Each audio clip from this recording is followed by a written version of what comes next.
बाबा जी की प्यारी साध संगत जी, आज जो मैं आपको बताने जा रही हूँ, उससे पहले अगर आपने हमारा चैनल लाइक, शेयर, फॉलो और सब्सक्राइब नहीं किया है तो जरूर कर लीजिए। साथ में बेल आइकन भी जरूर प्रेस करें जी, जिससे आपको बाबा जी की प्यारी प्यारी बातें पता चल सके।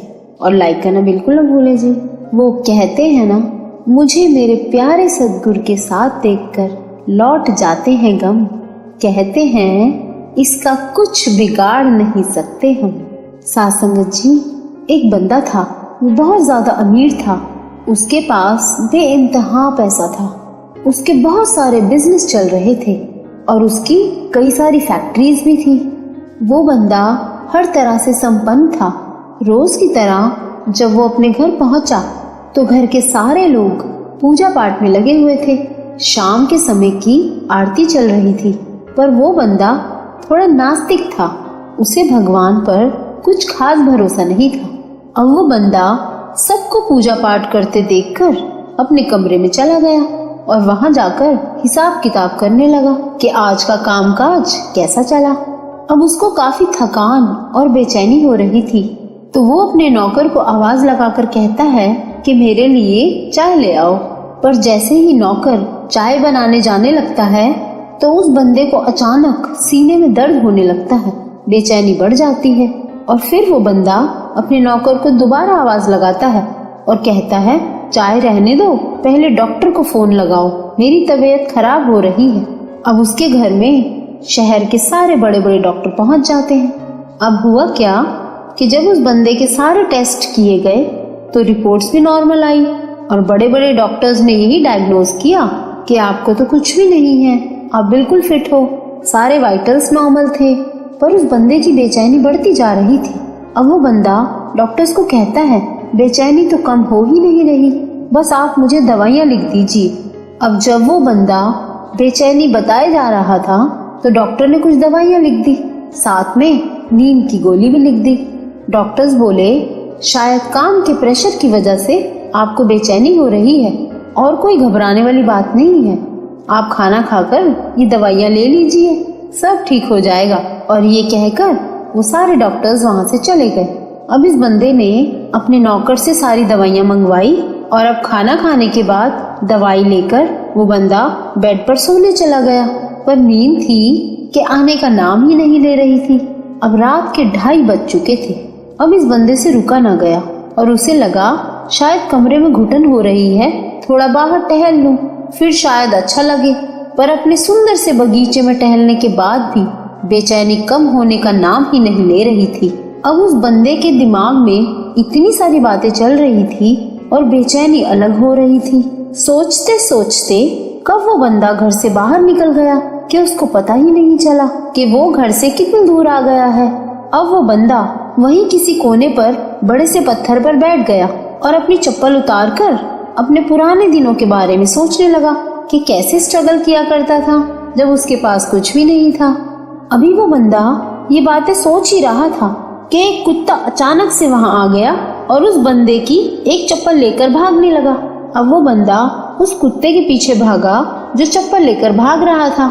अब वो कुत्ता भागते भागते झुग्गी झोपड़ी वाली जगह में घुस गया, तो वो बंदा भी उस कुत्ते के पीछे गया। तो वहां क्या देखता है, एक झोपड़ी के आगे पहुंचकर कुत्ते ने वो चप्पल अपने मुंह से निकाल दी और डर कर वहां से भाग गया। अब वो बंदा अपनी दोनों चप्पल पहनकर जैसे ही वहां से बाहर जाने लगा तो उसे झोपड़ी में से किसी औरत के रोने की आवाजें आने लगी, जिस झोपड़ी के आगे कुत्ते ने चप्पल छोड़ी थी। उस वक्त सुबह के 4 बजे थे और अब उस बंदे को समझ नहीं आ रहा था कि औरत के रोने की आवाज है, जाकर पूछूं या वापस चला जाऊं। मन कहता है कि घर वापस चला जाऊं, पर आत्मा की आवाज थी कि नहीं, इस घर में जाकर पूछना चाहिए कि औरत रो क्यों रही है। साध संगत जी, ये जो हमारी आत्मा होती है इसको सही एहसास होता है। अब उस बंदे ने अपनी आत्मा की आवाज सुनी और उस झोपड़ी का दरवाजा खटखटा दिया जहाँ से औरत के रोने की आवाज आ रही थी। अब जैसे ही उस औरत ने दरवाजा खोला तो उस बंदे ने उस औरत से कहा, बहन जी मुझे माफ करना, इस वक्त आपके घर का दरवाजा खटखटाया क्योंकि मैं जब यहाँ से गुजर रहा था तो आपके रोने की आवाज सुनकर मुझसे रुका ना गया आप बताइए, आप क्यों रो रही हैं? क्या परेशानी है आपको?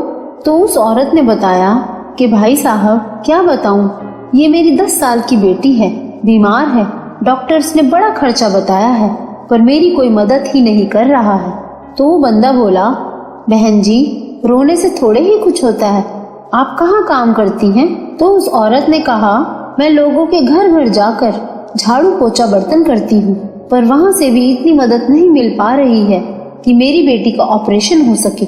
पर कल एक बाबा जी यहाँ से गुजरे थे, तो उन्होंने मुझे बोला था कि तू कल सुबह 4 बजे ऊपर वाले से प्रार्थना करते हुए रोना शुरू कर देना, देखना चमत्कार होगा।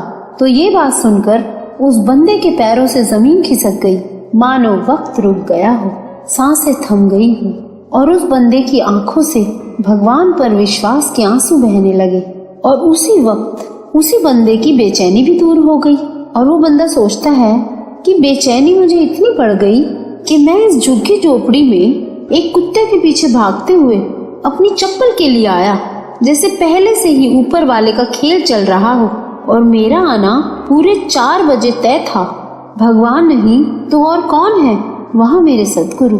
और अब उस बंदे ने उसी वक्त एम्बुलेंस को कॉल किया और बड़े डॉक्टर्स को भी कॉल कर दिया कि इस बच्ची के इलाज में जितना भी खर्च आएगा वो मैं दूंगा, बस इस बच्ची को ठीक कर दो।